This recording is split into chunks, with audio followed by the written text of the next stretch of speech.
네, 반갑습니다. 기후변화 청년단체 기계 김선율이라고 합니다. 사실은 앞에서 연구원님이 너무 좋은 얘기들을 많이 해주셔서 한결 부담감이 덜해졌어요. 저는 조금 편하게 얘기해도 될 것 같고, 사실은 제가 오늘 서울에서 내려왔거든요. 근데 제가 내일 두바이에 가요. 내일 이제 당사국총회에 가는데 오늘 이 자리를 올까 말까 그래서 고민을 되게 많이 했었어요. 사실은 좀 무리인 것 같아서. 근데 궁금해서 왔거든요. 얼마나 오실지 일단 제일 궁금했고요. 그러니까 여기 계신 분들이 어쨌든 내가 환경교육자가 되고 싶거나 혹은 환경교육 자체에 관심이 있어서 오신 분들인 거잖아요. 맞죠? 맞죠? 그래서 그분들이랑 그러니까 나름 제가 생각한 나름의 고민들을 조금 같이 나눠볼 수 있으면 좋을 것 같다고 생각을 했고 사실은 저도 확실하지 않아요. 그러니까 제가 강연자로 나와서 이렇게 말하면 안 되는 거 저도 아는데 저도 환경교육에 대해서 스스로 뜻을 세우고 뭔가를 활동한 지 그렇게 몇 년 되지 않았고 저도 계속 고민을 해요. 심지어 오늘 이 강의도 여러분들이랑 무슨 얘기를 해야 될지 되게 고민을 많이 했고 사실은 여러분들한테 질문도 되게 많이 던질 수도 있어요. 그래서 어쨌든 왜 청년들이 환경교육을 받아야 하는가라고 질문을 하면 사실은 환경교육을 왜 받아야 하는가라는 질문이 먼저 나올 수밖에 없을 것 같아요. 청년들 이전에 환경교육을 왜 받았다. 그럼 환경교육이 뭐지? 그럼 환경교육이 뭐지라는 질문을 또 하면 자연스럽게 야 그럼 환경이 뭐야? 까지 넘어가게 되는 거죠. 그래서 이런 순서로 오늘은 좀 얘기를 해보게 될 것 같고 통상 우리가 환경교육이라고 하면 보통 about이랑 through라는 단어를 많이 쓰는데 이제 환경 자체에 대해서 공부를 하는 것일 수도 있고 동시에 우리가 환경으로부터 뭐를 배울 수 있냐 그러니까 환경으로부터 우리가 얻는 것이 무엇이냐에 대한 이야기를 많이들 하거든요. 근데 사실은 제가 이거를 오늘 발표를 준비하면서 찾아보니까 올해부터 환경교육이 초등학생, 중학생한테 의무화된 거 아시죠? 그러니까 이거는 되게 충격적이었어요. 저는 사실 학창 시절에 학교에서 환경교육 전혀 배워본 적이 없거든요. 고등학교 가고 나서 이제 그때는 기후변화라는 말을 안 쓰고 이제 지구온난화라는 말을 썼었으니까 지구온난화 정도는 배워봤던 것 같아요. 혹시 이 중에서 내가 초중고를 다닐 때 환경교육을 들었었다. 학교에서 정규교육 과정으로. 꽤 있구나. 너무 신기하다. 그러니까 사실은 이제 지금 자라나는 청소년들한테는 환경교육이 조금 의무화가 된 감이 없지 않아 있고, 왜냐면 저도 몇 년 전부터 한 학교들이 많아졌다고 들었으니까, 이 자리에도 심지어 계신데, 사실은 지금 20대, 30대 청년들, 그다음 그 위의 세대들은 내가 살면서 환경교육 자체를 접할 일이 진짜 많지 않았거든요. 그러면은 이제 이것도 여러분들한테 하고 싶은 질문인데 이제 이게 국가환경교육센터의 자료인데 보면 이제 19년을 기점으로 점점 환경교육과 선택률 수위가 올라가고 있다고 해요. 이 자리에 계신 분들도 내가 환경교육에 관심이 있다고 한 건데 혹시 어떤 계기로 관심을 갖게 되셨나요?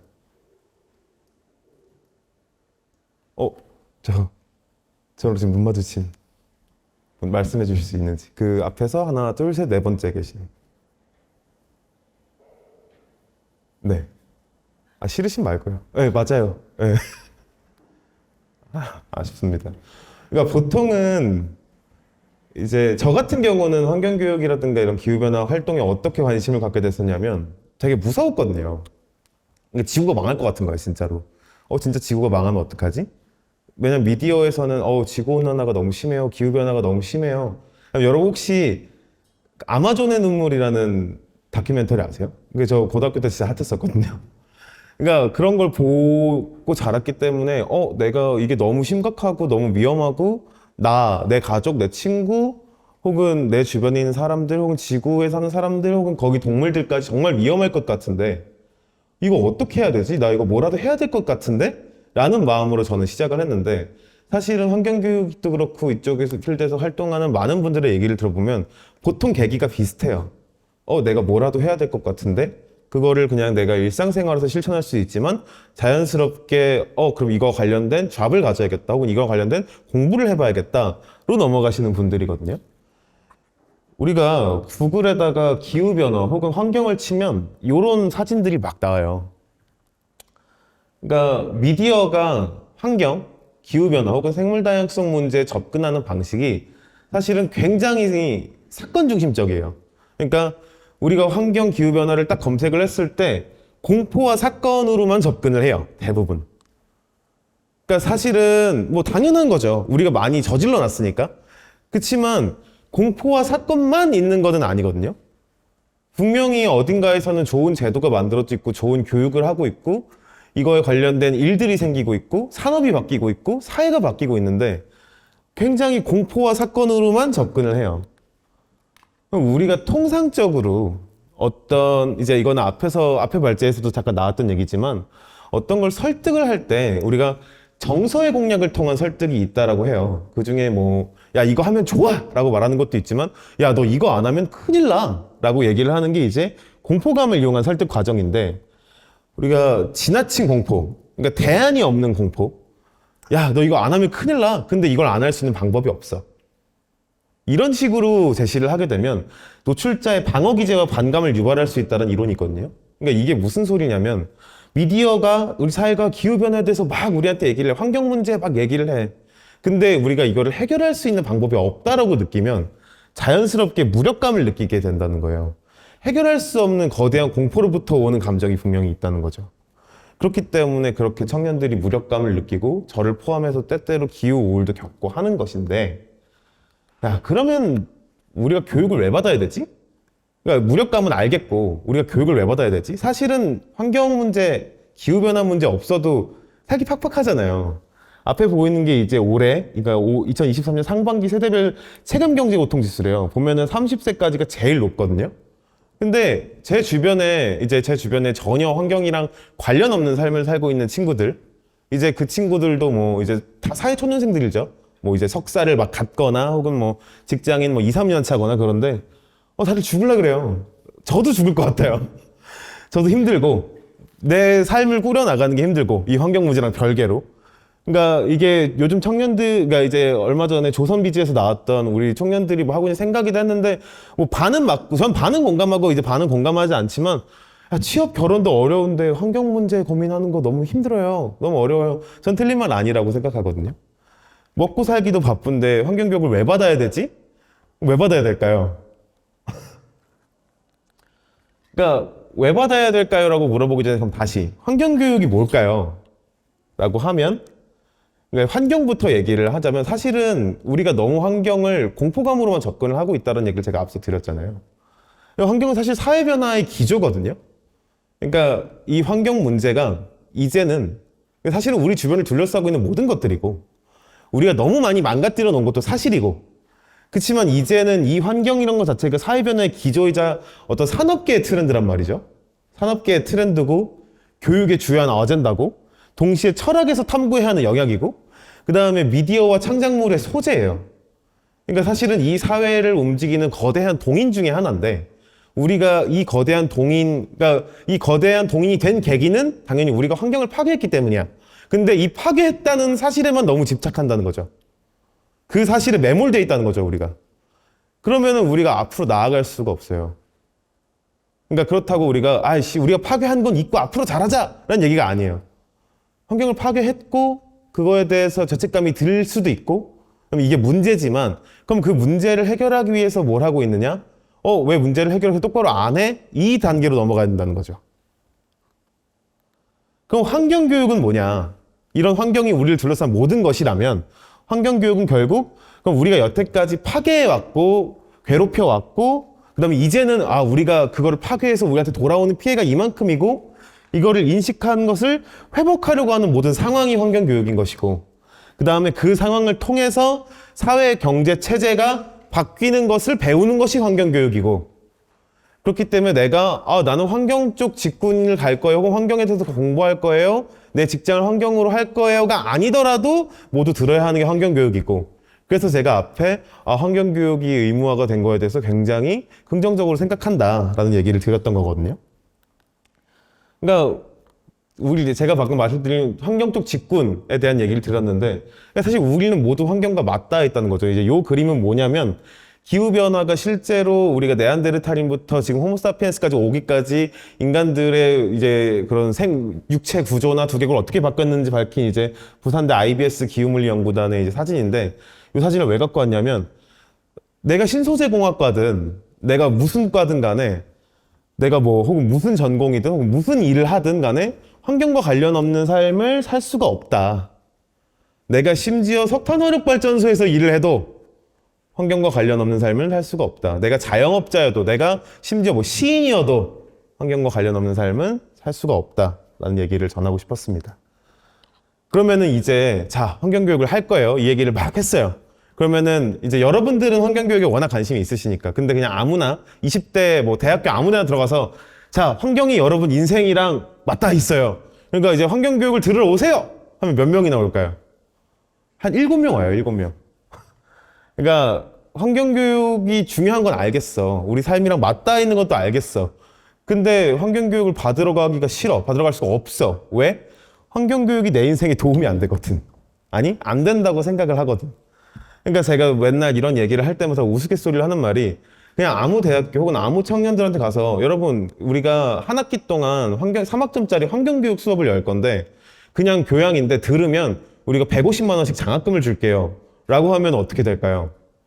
수업이 터지겠죠. 완전 칼 그거 되겠죠. 신청하기.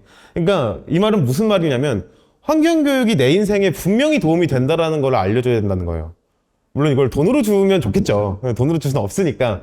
이 환경교육이 그럼 내 인생에 어떤 도움을 줄 것이냐. 환경에 대한 인식의 확장으로 넘어가야 된다.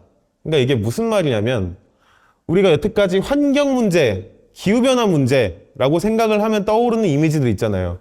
지구가 막 무너지고 막 북극곰이 삶의 터전을 잃고 바다에 쓰레기 막 쫙 깔려있고, 이게 아니라 사실은 이 환경 자체가 창업을 꿈꾸는 친구들한테는 새로운 창업 아이템이 될 수가 있고, 내가 나 뭐 경영 쪽 직군인데 뭐 이런 쪽 하고 싶어 하는 친구들한테는 새로운 취업의 기회가 될 수도 있고, 내가 컨텐츠를 만드는 사람이야. 컨텐츠를 만드는 사람한테 새로운 컨텐츠의 소재가 될 수가 있고, 그러니까 정말 내 인생에 무궁무진하게 도움이 될 수 있거든요. 아까 말했다시피 이 우리 사회에 동인이 됐기 때문에. 그러니까 이런 식으로 인식을 확장을 해줘야 된다. 그러면은 이렇게 인식을 확장을 해준다고 했을 때 환경교육을 어떻게 해야 되냐? 환경교육 수능 공부 아니잖아요. 우리 앉혀놓고 이렇게, 사실은 지금 제가 이렇게 강의하면서 하는 게, 그러니까 말을 하면서 하는 게 웃기기는 하지만, 우리 이렇게 앉혀놓고 집에서 막 12시간씩 빽빽이 쓰면서 공부해야 되는 거 아니잖아요. 그러니까 교육의 방식 또한 엄청 다양화되어야 된다. 내가 앞에서 분필 잡고 교탁에서 애들 가르치는 것만이 환경교육이 아니라, 무슨 그렇다고 해서 뭐 들에 가서 뛰놀아라 이게 아니라, 창업교육도 환경교육이고, 내가 취업 박람회도 환경교육이고, 그 다음에 친구들끼리 모여서 나무 심는 것도 환경교육이 되어야 된다. 그러니까 사실은 통상 우리가 환경교육의 4단계라고 할 때 60년대, 80년대 초반을 이제 계몽의 시대, 그러니까 이제 공해교육, 막 하천이 막 망가져요 얘기하던 때고, 80년대부터 90년대까지는 이제 공학과 과학의 시대, 뭐 PPM이라든지 BOD라든지 어떤 과학기술적 접근, 환경공학, 그 다음에 이제 90년대 중반부터 2000년대 초반까지를 체험의 시대, 이때가 막 숲으로 막 바다로 나돌 때죠. 그리고 지금을 이제 행동과 참여의 시대라고 하는데, 사실은 이제 OECD에서도, 유네스코에서도 우리가 교육의 목적이 예전에는 개인의 성장과 개인의 경쟁력 강화였다고 한다면, 이제는 공동체를 위한 것이 교육의 목표다라고 최근에 밝힌 적이 있어요. 그러니까 많은 연구들도 환경 오염이나 기후변화의 대응을 위해서 더 많은 비정부 시민 주체들이 교육받고 행동하고 이 문제에 참여를 해야 된다. 그 참여를 하는 것이 내가 희생하는 거야, 내가 발런티어 하는 거야가 아니라 기회가 되어야 된다라고 얘기를 하고 있거든요. 그럼 우리가 행동과 참여의 시대에서 이 교육을 어떻게 이끌어갈 것인가에 대해 고민을 해야 되고, 그 교육을 어떤 교육을 할 것이냐, 앞에 앉혀놓고 이렇게 강의하는 게 아니라 어떻게 교육을 할 건지에 대해 고민을 해야 되고, 어떤 주체가 교육을 할 것이냐에 대해 고민을 해야 된다는 거죠. 그러니까 무엇이든 교육이 될 수 있다라는 점을 여러분들이 꼭 잊지 않았으면 좋겠고요. 그리고 환경교육이 어떤 이렇게 전체적으로 하는 게 아니라 정말 내가 필요한 교육, 창업을 원하는 사람한테는 창업으로, 취업을 원하는 사람한테는 취업으로, 뭐 컨텐츠를 만들고 내 작품을 만들고 싶은 사람한테는 작품으로, 혹은 나는 그냥 전혀 상관없는 거 하고 싶은데 그냥 내 인생에서 내 삶이 조금 더 소위 말하는 친환경적이었으면 좋겠어, 내 기후변화를 대응하는 쪽이었으면 좋겠어 라고 하는 사람들한테는 그거에 맞춰서 이제는 그렇게 충분히 교육할 수 있는 능력이 있고 자원이 있는데 못하고 있다는 점. 그러니까 우리가 어쨌든 지금 이 자리에 계신 분들이 환경교육자가 되겠다고 생각을 하고 계시고 관심이 있으시다고 하시니까 이런 것들을 꼭 명심했으면 좋겠다. 굉장히 매우 협소한 형태의 STP 설정이 필요하다. 사실 STP라는 거는 이제 경영학에서 쓰는 말이죠. 맞지? 경영학에서 쓰는 말이죠. 세그멘테이션을 정하고 타겟팅을 명확하게 하고 그 다음에 이 포지셔닝을 정확히 잘 잡아야 된다. 그러니까 꼭 필요한 사람한테 꼭 필요한 만큼의 꼭 필요한 교육을 할 수 있어야 된다. 그러면은 무엇이든 교육이 될 수 있기 때문에 당연히 주체도 누구나 될 수 있다. 제가 지금 이제 제가 활동하고 있는 기후변화 청년단체 GYK가 비영리 단체예요. 지금 비영리 단체에서 활동한 지 3년이 조금 넘었는데 이 앞에 보이는 사진들은 이제 제가 활동한 사진들이기도 하고 제 다른 동료 혹은 다른 단체들이 활동한 사진이기도 한데 저희는 화력발전소에 직접 사람들을 데려가서 문제에 대해서 같이 살펴보기도 하고요. 오늘 하는 것처럼 이렇게 세미나를 하기도 하고 그다음에 제 아는 동료는 사람들을 데리고 하천이고 바다고 가서 직접 물고기를 잡고 그 생태 체험을 하고 물고기도 연구하고 풀어주고 그다음에 또 다른 친구는 자치교육센터 그러니까 학교 밖에 있는 청소년들을 대상으로 자치교육센터를 운영을 하면서 게릴라 가드닝도 하고 어떤 이제 생물 다양성 공부를 하기도 해요. 그러니까 무엇이든 교육이 될 수 있기 때문에 누구든 교육의 주체가 될 수 있다. 그러니까 여러분들이 꼭 내가 교원 자격증을 따야만 교사가 되는 게 아니라 그래야 환경교육을 할 수 있는 게 아니라 내가 어떤 식으로든 어떤 방식으로든 어떤 일을 하든 환경교육의 주체가 될 수 있다는 점. 그럼 왜 청년이죠? 그럼 사실은 아무나 받으면 되는 거잖아요. 아무나 하면 되는 거고. 왜 청년에 주목을 해야 되지? 사실은 아까 말씀드린 것처럼 우리가 지금 통상 20대 중반 정도부터 그 위에 세대는 의무교육으로 환경교육을 받아본 적이 없는 세대예요. 그러니까 사실 그 세대들이 다 받아야 돼요. 제 생각은 그래요. 60대, 70대들도 받아야 돼요. 왜 받아야 되지? 그러니까 우리가 미래 세대, 니네가 다음 세대를 살아갈 거야. 우리는 뭐 끝났잖아라고 하지만 사실은 그런 얘기를 하는 60대, 70대도 이 지구에서 20년을 더 살아야 돼요. 우리가 소위 기후변화의 티핑 포인트를 2030년이라고 하잖아요. 7년 남았거든요. 그분들 7년보다 더 살아요. 그렇잖아요. 60대, 70대 어르신들 100살까지 사시잖아요, 요즘. 정말 까딱 운 없으면 40년을 더 살아야 돼요. 운 없다고 하면 안 되겠지만. 그러니까 그럼 왜 청년들한테 주목을 해야 되지? 라고 했을 때 사실은 그런 기성세대들은 환경교육, 기후변화를 접할 때 필연적으로 가해자의 시각으로 접근할 수밖에 없어요. 저희가 실제로 시민들을 대상으로 서베이를 돌려보면 의외로 환경이라든가 기후변화 문제에 제일 관심이 많으신 분들이 30대, 40대, 50대까지예요. 왜 그러냐? 내 자식들한테 미안해서. 내가 너무 무책임하게 살아와서 내 자식들이 너무 고통받을 것 같아. 라고 얘기를 하시거든요. 그러니까 그 사람들은 환경이 애초에 사회의 동인이라는 것 자체를 이해해야 돼요. 그러니까 우리는 그냥 청년들은 받아들이면 돼. 청소년들도 그냥 받아들이면 돼. 내가 태어나 보니까 환경 문제가 이렇게 됐어. 내가 태어나 보니까 지구가 망가지고 있네. 아, 이런 사회구나. 이런 세상이구나. 이거를 그냥 수용하면 되는데 그 사람들은 그걸 인정해야 돼. 우리가 어렸을 때는 안 그랬는데 내가 나이가 40이 돼 보니까 50이 돼 보니까 이렇게 돼 있네? 라는 사실을 인정을 해야 되거든요. 동시에 변화하는 사회에 적응을 해야 된다는 거죠. 뭐 이게 나쁘다는 게 아니에요. 지금 앞에 보이시는 사진은 60+ 기후행동이라고 이제 인천이랑 서울 지역을 필두로 활동하고 계신 이제 60대 이상의 활동가 분들이거든요. 이분들 얘기를 하면은, 그러니까 이분들은 막 저만 만나면 제 손을 잡으세요. 막 너무 고생한다고. 자기 손자 같다고 막 이러면서. 그러니까 너무 감동이죠. 이렇게 생각하는 어른들이 있다라는 것 자체가 제가 활동을 하고 일을 하는데 큰 도움이 돼요. 하지만 어쨌든 환경교육의 주체는 왜 청년이 되어야 되냐? 우리가 조인트이기 때문에. 우리가 청소년과 중장년의 조인트이기 때문에. 우리가 톱니바퀴이기 때문에. 그러니까 반대로 아까 말했던 그 60+ 기후행동 같은 어르신들도 있는 반면에 저희가 국회를 가고 뭐 국회 토론회를 가고 혹은 정치인을 만나고 뭐 환경부 장관을 만나고 하면 물론 환경부 장관까지는 아니지만 뭐 정치인들을 만나고 하면 우리가 막 열변을 토해요. 이런 게 문제고 청년들은 이게 문제라고 생각을 하고 뭐 하면은 벽에다가 얘기하는 것 같을 때가 종종 있어요. 모든 정치인, 모든 공무원들이 그런다는 게 아니지만 때때로는 이 얘기가 통하질 않는구나. 지금 이 사람들이 우리 얘기를 이해를 못하고 있구나라고 생각을 할 때가 있거든요. 근데 사실은 청년들과 중장년, 청년들과 기성세대라고 했을 때 청년들이 기성세대를 설득하는 건 어려워요. 왜냐면은 기성세대는 그들이 살아온 삶의 양식이 있고 동시에 파워가 있기 때문에. 근데 여러분들, 내 부모님 설득하는 건 쉽죠. 내가 뭐가 필요해. 물론 쉽지 않을 수도 있어요. 앞에서 누가 고개를 도리도리셨는데 쉽지 않을 수 있어요. 하지만 그래도 설득할 수 있잖아요. 그래도 설득할 수 있잖아요. 내 가족, 내 주변을 설득하는 거는 그냥 내가 세대와 세대로 단체와 단체로 묶였을 때보다는 쉽거든요. 그러니까 제가 맨날 얘기하는 거지만 내 부모부터 시작하는 환경교육이어야 된다. 저희 부모님이 발전 사업 하세요. 개발 사업 하시고 건물 지으시고 저는 어쨌든 활동가인데 제가 막 갈 때마다 정말 생떼를 부리거든요. 막 진짜 불같이 싸워요. 막. 그러니까 이제는 뭔가를 하실 때 그것들을 조금씩 고려하려고 자꾸 하세요. 왜냐면 당신 마음에도 걸리거든. 자기 자식은 막 변산반도까지 와가지고 지금 청년들 앞에서 열변을 토하고 있는데 자기 땅 파고 공사하기 마음에 걸리거든. 그러니까 동시에 그럼 청소년들한테는 뭐냐?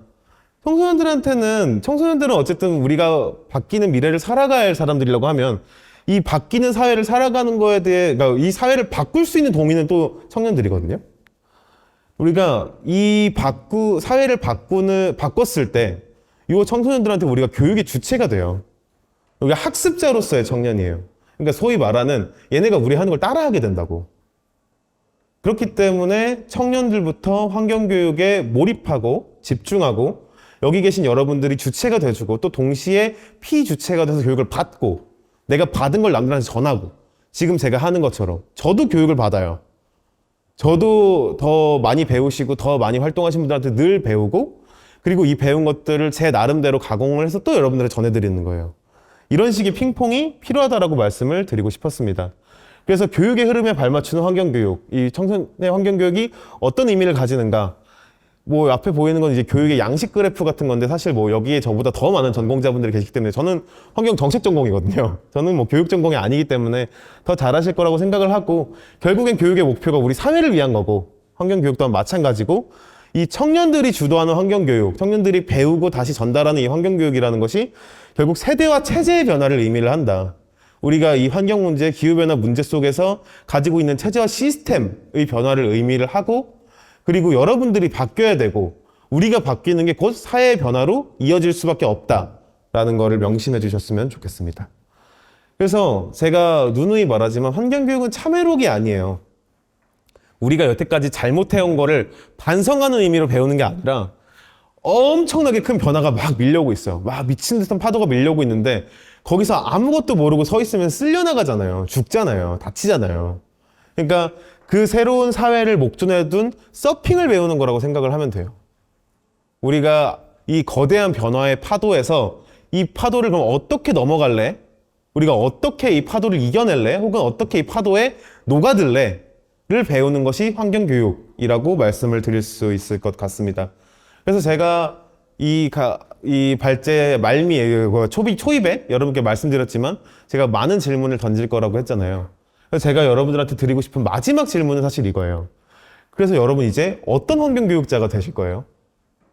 여러분들이 더 배우시고 더 나누시고 더 확장되고 더 넓어져서 어떤 얘기들을 전하실 거예요? 어떤 환경교육을 할 거지? 내가 청소년들한테 혹은 내가 또 동료들한테 혹은 내 부모, 내 위의 세대, 내 아래 세대 혹은 내 동료들한테 무슨 얘기를 할 거지? 어떤 것으로 이들을 설득할 거지? 혹은 나는 어떻게 생각하고 있지? 이런 것들을 꼭 다시 한번 생각을 해보시면 좋을 것 같습니다. 네. 이상으로 발제 마치도록 하겠습니다. 감사합니다.